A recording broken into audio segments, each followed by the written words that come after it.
Ikhwani fillah, tumesikiliza mukaddima wa kisa cha al-Isra wal Mi'raj ambacho kwamba kilitokea katika mwezi huu mtukufu wa Rajab.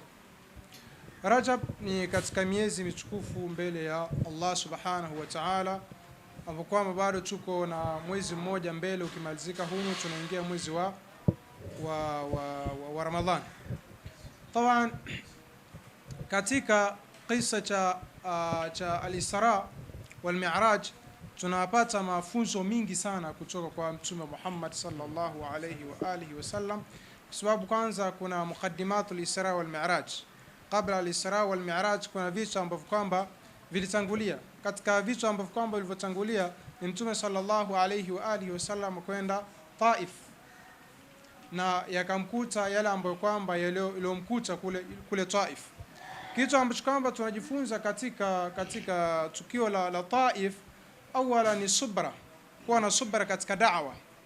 Da'wa sio kitu chepesi. Kufanya da'wa ni kitu ambacho kwamba ni kizito. Galia Mtume sallallahu alayhi wasallam alipigwa mawe kwa sababu sisi tupate hidayah.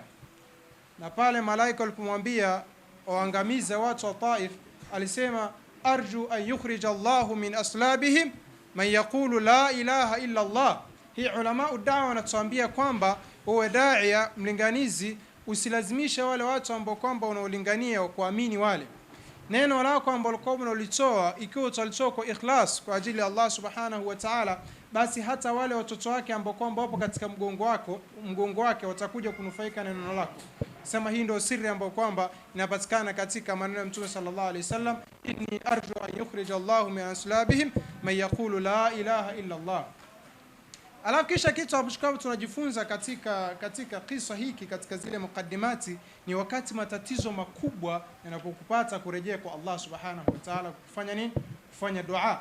Galia Mtume sallallahu alayhi wa alihi wasallam alipokuwa njiani akitoka kule Taif akirudi Makkah, alipokuwa amepumzika pale katika ule mti wa mzabibu, sema Allahumma inni ashku ilayka dha'fa quwwati wa qillata hilati wa hawani ala an-nas ya arhamar rahimin anta rabbul mustad'afin anta rabbi ila man takiluni ila ba'idin yatajahamuni aw ila aduwwin mallaktahu amri in lam yakun bika alayya ghadabun fala ubali walakinna afiyataka hiya awsa'u li a'udhu bi nuri wajhika alladhi asraqat lahu adh-dhulumat wa salaha alayhi amru ad-dunya wal akhirah min an yahilla alayya ghadabuk aw an yahilla bi sakhtuk lakal utba hatta tarda.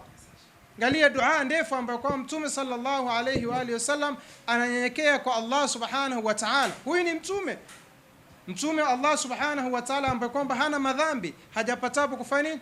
Kukosea. Inna fatahna laka fathan mubina liyaghfira laka Allahu ma taqaddama min dhanbika wa ma ta'akhkhar. Hii ni nida kutoka kwa Allah subhanahu wa ta'ala kwa mtume amefanya nini? Ametakaswa. Lakini matatizo yanampata, anarejea kwa nani? Kwa Allah subhanahu wa ta'ala. Kwa sababu mara nyingine hizi shida zinatupata, matatizo makubwa yanatupata kwa sababu ya madhambi yetu.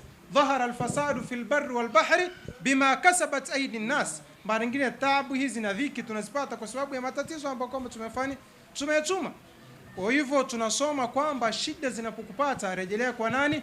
Kwa Allah subhanahu wa ta'ala. Fanya dua, toa sadaqa, msalie Mtume sallallahu alayhi wasallam, fanya istighfari kwa wingi sana. Katika mwezi huu mtukufu wa Rajab tujitahidi sana kufanya nini? Kufanya istighfar na kurejea kwa nani? Kwa Allah subhanahu wa ta'ala. Hata Ramadhani itakapofika itukute tuko safi, kwa sababu hakuna mtu ambaye kwamba asiyekosea. Mtume sallallahu alayhi wa alihi wasallam asema katika hadithi, kullu bini adama khata'un wa khairul khata'ina at-tawwabun. Kila binadamu ni mkosa na wabora katika wenye kukosea ni wale wenye kufanya nini? Wenye kufanya toba, wenye kurejea kwa Allah subhanahu wa ta'ala. Kuanzia sasa hivi mwezi wa Rajab, rejelea kwa Allah subhanahu wa ta'ala kwa kweli kabisa, kwa haki ya kurejelea. Hata Ramadhani itakapokuja na nafahati zake, basi Allah subhanahu wa ta'ala akueneze katika wale ambao kwamba atakaoenezwa na nafahati za mwezi mtukufu wa Ramadhan. Allah subhanahu wa ta'ala tujalie min alladhina yastami'una alqawla fayattabi'una ahsana. Allahumma ij'al jam'ana hadha jam'an marhuma wa tafarruqana min ba'di mu'ayyadan masuma wa la taj'al fina wa la ma'na wa la fi jami' Muhammad sallallahu alayhi wa alihi wa sallam shaqiyan wa la mahruman wa la matruda birahmatika ya arhamar rahimin. Wa sallallahu ala sayyidina Muhammad wa ala alihi tayyibin at-tahirin walhamdulillahi rabbil alamin.